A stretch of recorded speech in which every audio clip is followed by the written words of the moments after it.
भारताच्या स्वातंत्र्यासाठी हिंदू मुस्लिम ऐक्याचे बलिदान. भारताचा स्वातंत्र्य लढा हा केवळ एका धर्माचा, एका जातीचा किंवा एका समाजाचा लढा नव्हता.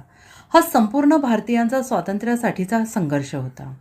हिंदू, मुस्लिम, शीख, ख्रिश्चन, बौद्ध, दलित, आदिवासी अशा विविध समाजातील असंख्य स्त्री पुरुषांनी ब्रिटिश सत्तेविरोधात एकत्र येऊन संघर्ष केला आणि आपल्या प्राणांची आहुती दिली.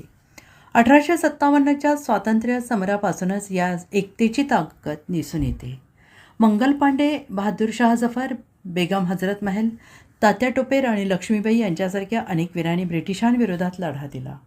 धर्म वेगळे असले तरी देश एक होता आणि स्वातंत्र्य हे सगळ्यांचे लक्ष्य होते, ध्येय होते.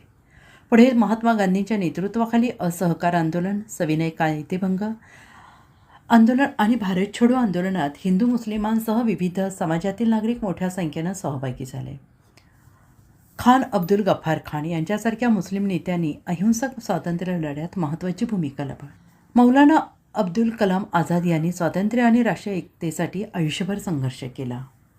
क्रांतिकारी चळवळीतही धार्मिक भेदाला स्थान नव्हते. भगतसिंग, राजगुरू, सुखदेव, अशफाक उल्ला खान, रामप्रसाद बिस्मिल, चंद्रशेखर आझाद यांसारख्या क्रांतिकारकांनी देशासाठी सर्वस्व अर्पण केले. अशफाक उल्ला खान आणि रामप्रसाद बिस्मिल यांची मैत्री आणि देशभक्ती ही हिंदू मुस्लिम ऐक्याचे अत्यंत प्रेरणादायी उदाहरण आहे. शीख समाजाचे योगदानही भारतीय स्वातंत्र्य लढ्यात अत्यंत महत्त्वाचे आहे. उधम सिंग यांनी जालियनवाला बाग हत्याकांडाचा बदला घेण्यासाठी आयुष्य झोकून दिले. गदर चळवळीत पंजाबमधील अनेक शीख, हिंदू आणि मुस्लिम भारतीयांनी ब्रिटिश सत्तेविरोधात संघर्ष केला.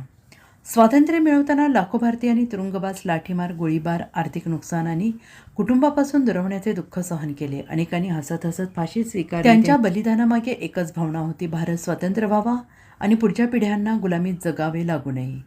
आज स्वातंत्र्याच्या अमृतकाळात आपण या इतिहासाकडे पाहताना एक गोष्ट विसरता कामा नये.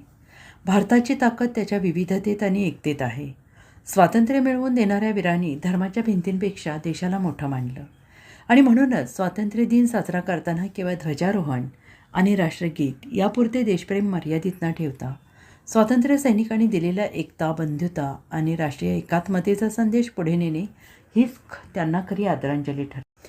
हिंदू असो, मुस्लिम असो, शीख असो किंवा कोणत्याही धर्माचा भारतीय असो, देशाच्या स्वातंत्र्यासाठी दिलेले प्रत्येक बलिदान भारताच्या मातीचे आहे. धर्म अनेक, जाती अनेक, पण देश मात्र एक. स्वातंत्र्य दिनाच्या हार्दिक शुभेच्छा.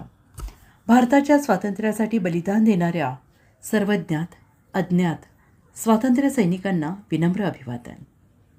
हिंदू, मुस्लिम, शीख, ख्रिश्चन आणि सर्व भारतीयांनी एकजुटीने दाखवलेल्या बलिदानातून आपल्याला हे स्वातंत्र्य मिळालं आहे. एकता, बंधुता, देशप्रेमाची ज्योत सदैव तेवत राहो. जय हिंद, जय भारत. युवाग्राम 24 मराठी परिवाराच्या वतीनं सर्व भारतीयांना स्वातंत्र्य दिनाच्या मनपूर्वक शुभेच्छा.